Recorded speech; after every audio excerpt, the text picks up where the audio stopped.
అమెరికాలో న్యూయార్క్లో ఏదైతే మైగ్రెంట్స్ చొరబాటుదారులుగా వచ్చి శరణార్థులుగా మారి అక్కడ ఉన్నటువంటి ప్రజలకి ఇబ్బంది కలిగించే పరిస్థితులు ఉంటే అలాంటి వాళ్ళందరి మెప్పుతో పాటుగా అక్కడ మేయర్ అయినటువంటి మందాని ఇప్పుడు ఒక పిలుపిచ్చాడు. ఏంటి అక్కడ ఈ మసీదులు వీటి నుంచి పెద్ద ఎత్తున ఆ మైక్స్ ద్వారా అక్కడ ప్రార్థనలు వీటి విషయాల్లో కంప్లైంట్స్ చేస్తున్నటువంటి నేపథ్యంలో మీరే మతం మారండి, అల్లాని అంగీకరించండి అన్నటువంటిది ఇప్పుడు ఆయన ఇచ్చిన పిలుపు సంచలనం.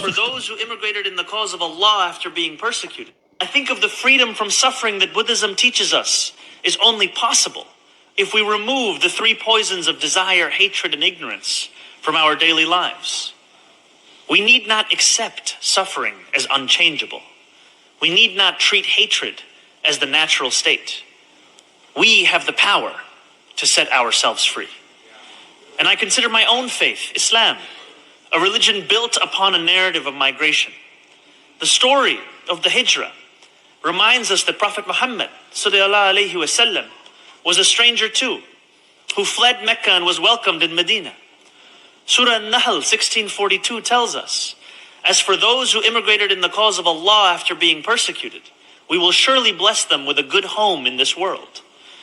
Or as the Prophet Muhammad sallallahu alaihi wasallam said, Islam began as something strange and will go back to being strange.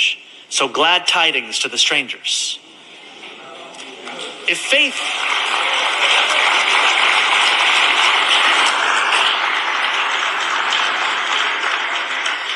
faith offers us the moral compass to stand alongside the stranger, government can provide the resources.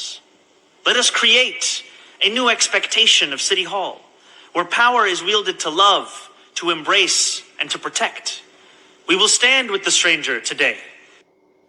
ఇది మక్కా మదీనా యాత్రలకు వెళ్తుంటారు కదా, దాన్ని ప్రస్తావిస్తూ ఆ రోజుల్లోనే వలస వెళ్ళినటువంటి భగవంతుడు అన్నటువంటి పాయింట్ని ప్రొజెక్ట్ చేసుకొస్తూ సమర్థించుకొచ్చాడు. ఇట్లాగ రావడంలో తప్పు లేదు అన్నటువంటి పాయింట్.